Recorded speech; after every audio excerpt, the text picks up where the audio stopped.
Hey everybody, it's Clara out in Virginia, and I'm in my garden today with my two overgrown basil plants. As you can see, some of them have gone to flower, so I'll be talking today about how I cut these back so they'll continue to produce for the rest of the summer and fall, and while also harvesting to freeze some for the winter. So without further ado, here's what I do with basil.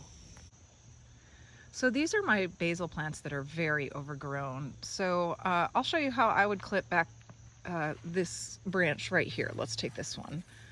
So there's a lot of flower activity right on this branch, you can see. So I like to follow it back till I get to a nodule where there aren't any flowers.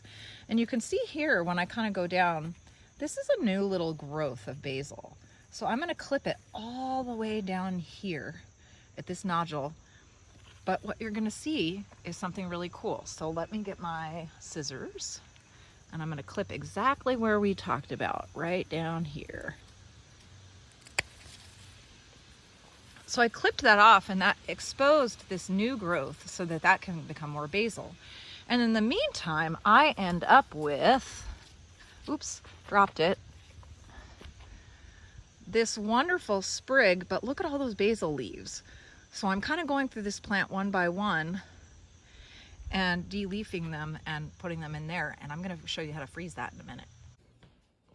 So here we are in the kitchen, and you can see that I've washed my basil from my harvest outside, and I've set up a cookie sheet with a cookie drying rack on top of it.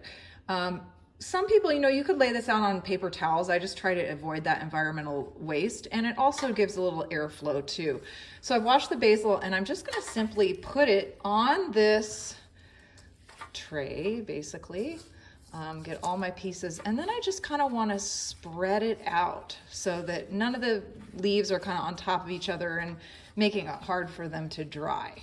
In order to freeze this for the winter, I want all these leaves to be dry, so they're going to sit out on the counter today, and throughout the course of the day I'll come as they've dried and kind of flip them over a little bit. But very important before you freeze them to try to get all of these leaves to dry.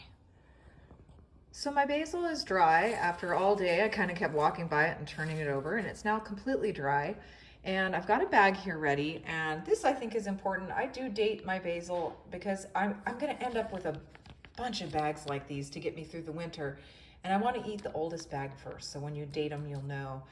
Some people, there are different schools of thoughts on this, like if you should rub the leaves in olive oil. I've certainly heard that works. I myself, I just put them right in as is. So I'll show you what this looks like when it's all bagged up.